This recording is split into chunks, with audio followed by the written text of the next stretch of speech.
On était parti pour un Djokovic-Sinner, et on se retrouve avec un Tsitsipas Ruud. C'est la magie du tennis, ça fait plaisir. Mon débrief des demi-finales de Monte-Carlo dans cette vidéo, et ma preview de la finale, c'est juste après ton meilleur pouce.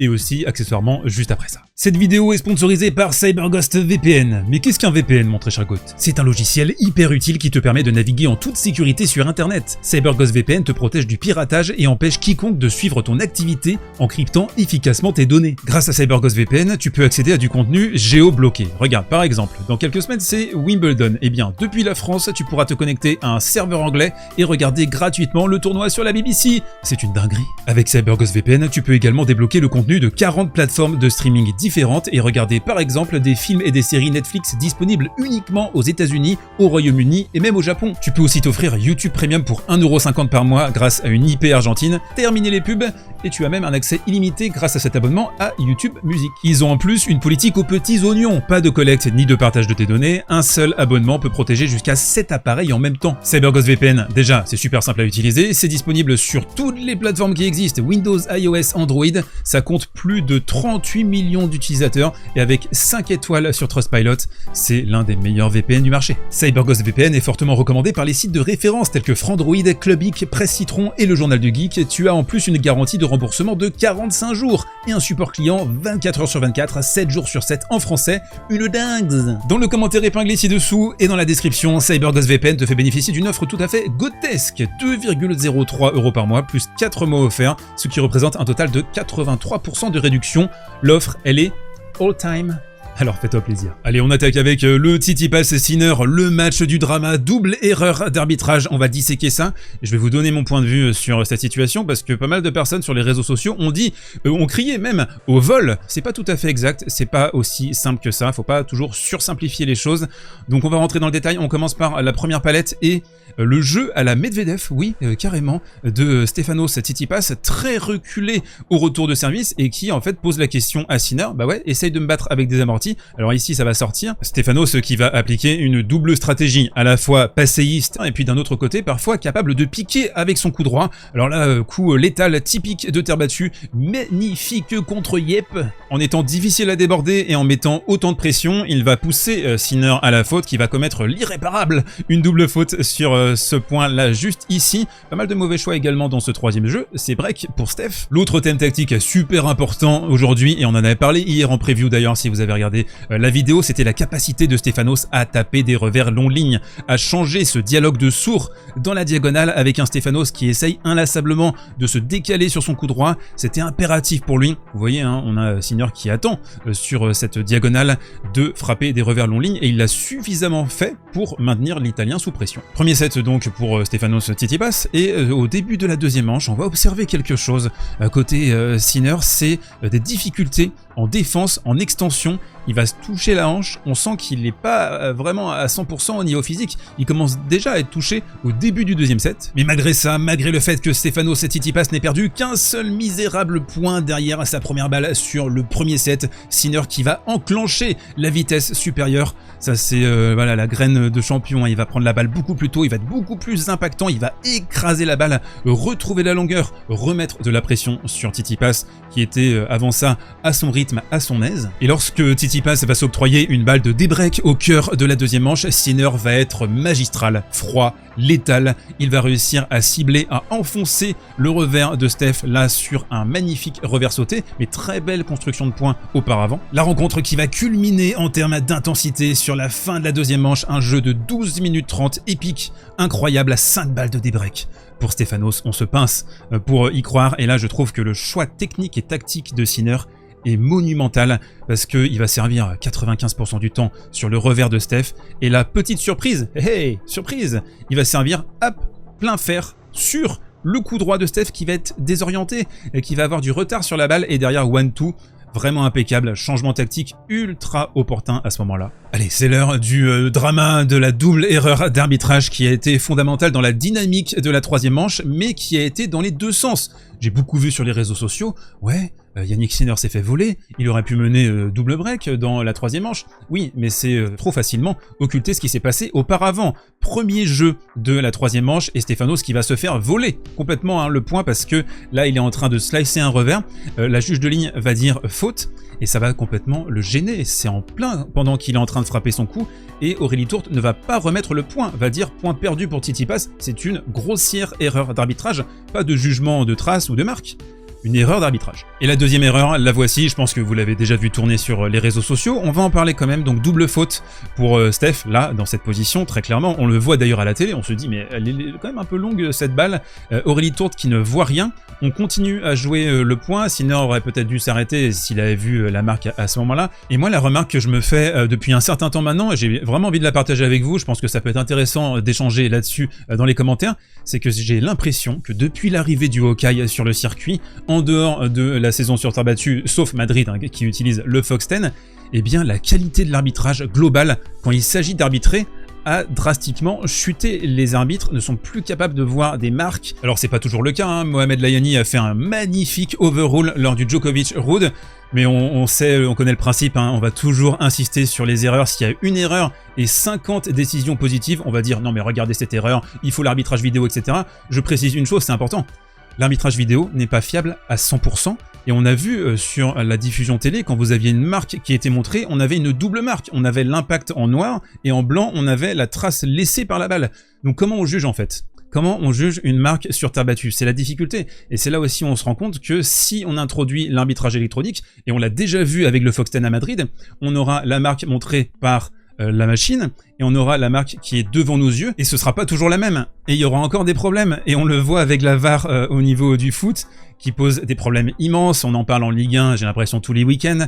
En tennis ce sera ça aussi, alors le tennis il y a ce côté, elle est bonne ou elle est faute, mais c'est pas aussi clair avec une stratégie qui n'est pas fiable à 100%, ça faut vraiment le garder à l'esprit. Alors oui, peut-être qu'on pourra se dire, ça va limiter quand même certaines erreurs, il y aura un peu plus de justice, etc. Mais moi j'ai envie d'avoir un arbitrage humain, j'ai envie d'avoir ces interactions, peut-être que je suis minoritaire, peut-être que vous me prenez pour un fou dans les commentaires, mais ça me semble vraiment important de défendre cette position, parce que sinon qu'est-ce qu'on veut en fait ? Qu'est-ce qu'on veut? On veut des joueurs qui bougent pas une oreille, on veut des arbitrages qui soient annoncés par des robots, et je vous le garantis, si on arrive à ce stade-là, déjà nous on regardera plus le tennis parce qu'on se fera chier, je vous le dis très clairement, et puis les gens diront « Ah mais on regrette le temps où il y avait de l'humanité dans les relations, dans l'arbitrage, etc. » Bref, j'ai bien conscience que tout ce que je viens de dire ne sert à rien, on va passer dès 2025, ça a été acté de toute façon, à l'arbitrage automatisé sur toutes les surfaces, et moi je vais être très curieux de voir à quel point ça arrange les matchs, ça les rend encore plus divertissant, sympa à regarder, juste, ou est-ce qu'on va pas perdre un petit peu au change? Moi j'ai ma petite idée sur la question. On raccroche les wagons avec le match parce qu'il y a quand même eu une fin de match. Sinner était toujours en tête après cette erreur d'arbitrage et on se retrouve à 4-3 avec un petit problème au niveau du cuisseau.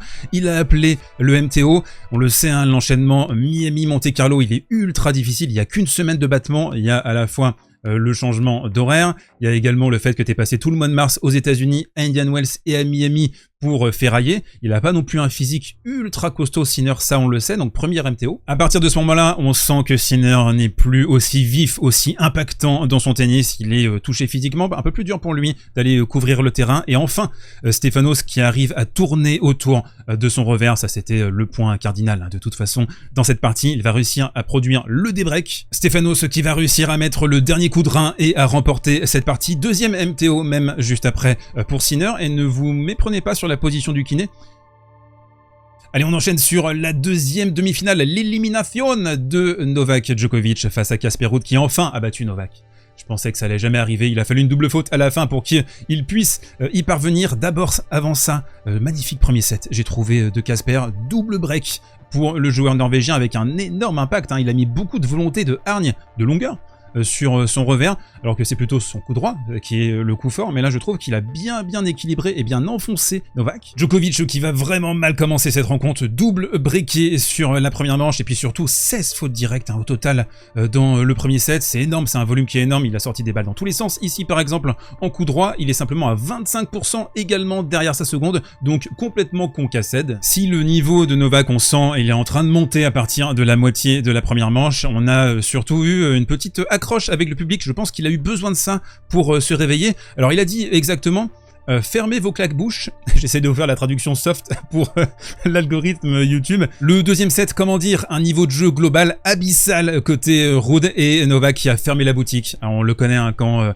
voilà, ça part trop au niveau des fautes directes sur un set, il va corriger ça, il va corriger le tir immédiatement après. Il est simplement à 3 fautes directes sur l'ensemble de la deuxième manche. La qualité de service de Ruud qui va chuter à un niveau étourdissant dans la deuxième manche, et puis à contrario, un Novak touché physiquement, on le voit dans le premier set, dans son attitude, moins quand même que face à Alex de Minaur, qui va retrouver des couleurs, comme le match précédent, le match d'hier, avec l'ombre qui commence à recouvrir le court. Et je voulais pointer ici surtout le recours à l'amorti de revers. On le sait, hein, c'est l'un des coups fétiches de Novak. Ça peut être sur dur, sur gazon il le fait aussi, mais sur terre battue c'est particulièrement utile quand vous avez votre adversaire aussi loin de sa ligne de fond. Novak vient d'expédier le deuxième set, on se retrouve au début de la troisième manche, et là typiquement c'est ce moment-là où Novak ferme définitivement la porte et va t'empêcher de pouvoir revenir. Et je trouve que Ruud a été formidable sur ce début de la troisième manche. Il l'a fait travailler, il a mis de l'impact, il a mis de la puissance sur Novak, il l'a fait exploser, hein, ici par exemple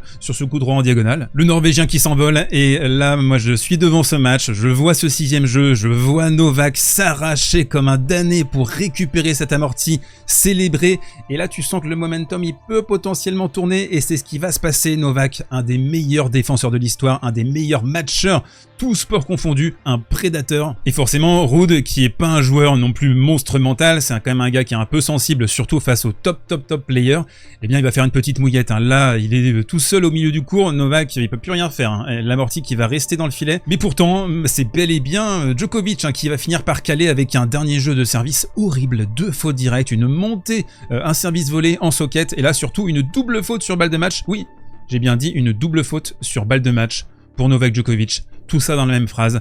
Alors, magnifique victoire de Casper Ruud, la plus belle victoire de sa carrière, mais il faut le dire aussi, c'était le meilleur moment pour prendre Djokovic, qui n'est pas encore à son pic de forme au niveau physique. Alors, il va jouer certainement Madrid et Rome avant Roland Garros, mais malgré la défaite, hein, je pense qu'il y aura une vraie belle satisfaction d'avoir pu s'étalonner sur ce tournoi, bien se tester au niveau physique.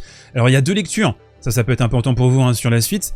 La première lecture, c'est qu'on l'a pas revu au top physique vraiment depuis fin 2023, Novak quand même. Et l'autre lecture, c'est de se dire, bah voilà, il y a du temps, on est à Monte-Carlo, pas de stress, pas de soucis. Bah, la réponse à ces 2 questions, on l'aura à Roland Garros. On se termine mes bébous des îles avec la reco du jour, la finale demain de Monte-Carlo qui opposera Stefanos Tsitsipas à Casper Ruud. Finale surprise quand même, il faut le dire, parce qu'on n'attendait pas Steph à ce niveau-là. Casper Ruud est toujours une valeur sûre, mais il jouera pour son premier titre en Masters 1000 en carrière. Tsitsipas, ce serait le 3e à Monte-Carlo, hein, carrément. Alors on regarde le head-to-head, il y a 2 mains pour Casper Ruud avec une seule rencontre jusqu'alors sur terre battue, c'était à Madrid, je vais y arriver.